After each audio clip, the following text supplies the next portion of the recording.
Hello friends, welcome to Amma's recipe.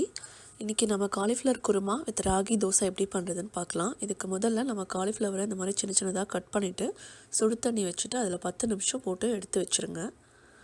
இப்போது நம்ம masala ready பண்ணிக்கலாம். ஒரு பேனில் கொஞ்சமாக எண்ணெய் விட்டுட்டு 1 டீஸ்பூன் சோம்பு, காரத்துக்கேற்ப மிளகாய் சேர்த்துக்கோங்க, கருவேப்பிலை கொஞ்சம், ஒரு பெரிய வெங்காயம் சின்ன சின்னதாக கட் பண்ணி வச்சுருக்கேன், அதையும் சேர்த்துடலாம். இப்போ இதை லைட்டாக வதக்கிடலாம். இது கூடவே நம்ம இஞ்சி பூண்டையும் சேர்த்துக்கலாம்.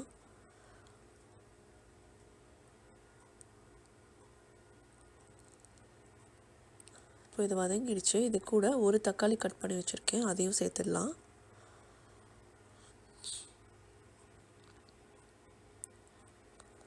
இப்போ இது கூட நான் 2 டேபிள் ஸ்பூன் தேங்காய் துருவல் சேர்க்குறேன். இதை சேர்த்துட்டு நம்ம ஸ்டவ் ஆஃப் பண்ணிடலாம்.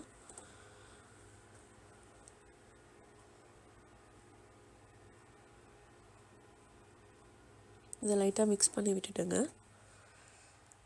இப்போது ஆல்ரெடி நம்ம ஸ்டவ் ஆஃப் பண்ணியாச்சு. இப்போ இது கூட நான் கறி மசால் சேர்க்க போகிறேன். வீட்டிலையே ரெடி பண்ண கறி மசால் 2 டேபிள் ஸ்பூன் சேர்த்துக்கலாம். இப்போ இதெல்லாம் ஆறுனதுக்கப்புறம் நம்ம மிக்ஸி ஜாரில் போட்டு அரைச்சி எடுத்து வச்சுக்கலாம். பாருங்கள், இந்த மாதிரி நல்லா நைஸாக அரைச்சி எடுத்து வச்சுருங்க. இப்போது ஒரு பேனில் 1 டேபிள் ஸ்பூன் எண்ணெய் விட்டுக்கோங்க. இதில் 1 டீஸ்பூன் கடுகு சேர்த்துட்டு, கடுகு பொரிஞ்சதுக்கப்புறம் நம்ம க்ளீன் பண்ணி ரெடியாக எடுத்து வச்சுருக்கிற காலிஃப்ளவரை இதில் சேர்த்துடலாம். இதை ஒரு 2 நிமிஷம் நம்ம இந்த எண்ணெயிலே அப்படியே வதக்கி விட்டுடலாம்.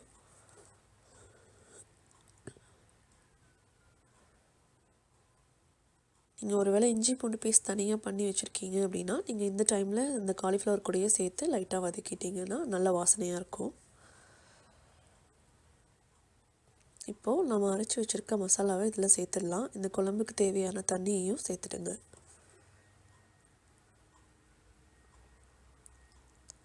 உங்களுக்கு ஏற்ற அளவுக்கு நீங்கள் கன்சிஸ்டன்சிக்கு நீங்கள் தண்ணி சேர்த்துக்கலாம். இப்போ இதில் நான் 1/4 டீஸ்பூன் மஞ்சள் தூள் சேர்த்துருக்கேன். உங்களுக்கு காரம் வேணும்னா நீங்கள் இந்த டைமில் மிளகாத்தூளும் சேர்த்துக்கலாம்.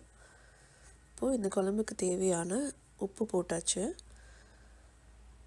இதை நல்லா கலந்து விட்டுட்டு இதை நல்லா கொதித்து காலிஃப்ளவரும் நல்லா வெந்து வரணும்.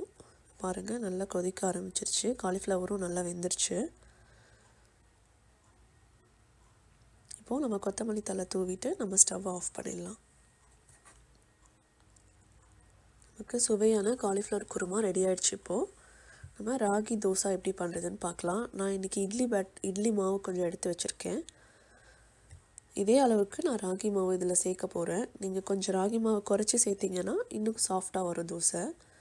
நான் இன்றைக்கி ராகி மாவு கொஞ்சம் அதிகமாகவே சேர்க்குறேன். 1 கப் மாவுக்கு 1 கப் ராகி மாவு சேர்த்துருக்கேன். இதை நல்லா கலந்து விட்டுக்கோங்க. தண்ணி கலந்து தோசை மாவு பதத்துக்கு கரைச்சி வச்சுருங்க. இந்த மாதிரி இருக்கணும். ஒரு 20 நிமிஷம் இதை அப்படியே வச்சுடுங்க. இது நல்லா ஊறட்டும்.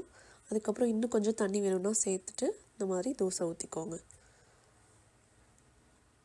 இது நல்லா கிறிஸ்பியாகவும் இருக்கும், சாஃப்டாகவும் இருக்கும்.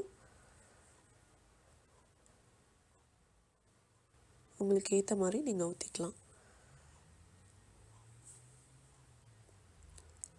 இது நீங்கள் மூடி போட்டு வேக வச்சிங்கன்னா நீங்கள் ஒரு சைடு மட்டும் வேக வச்சாலே போதும். பாருங்கள், நமக்கு சாஃப்டான கிறிஸ்பியான தோசை ரெடி ஆகிடுச்சு. நீங்களும் இதே மாதிரி ட்ரை பண்ணி பாருங்கள். தேங்க்ஸ் ஃபார் வாட்சிங்.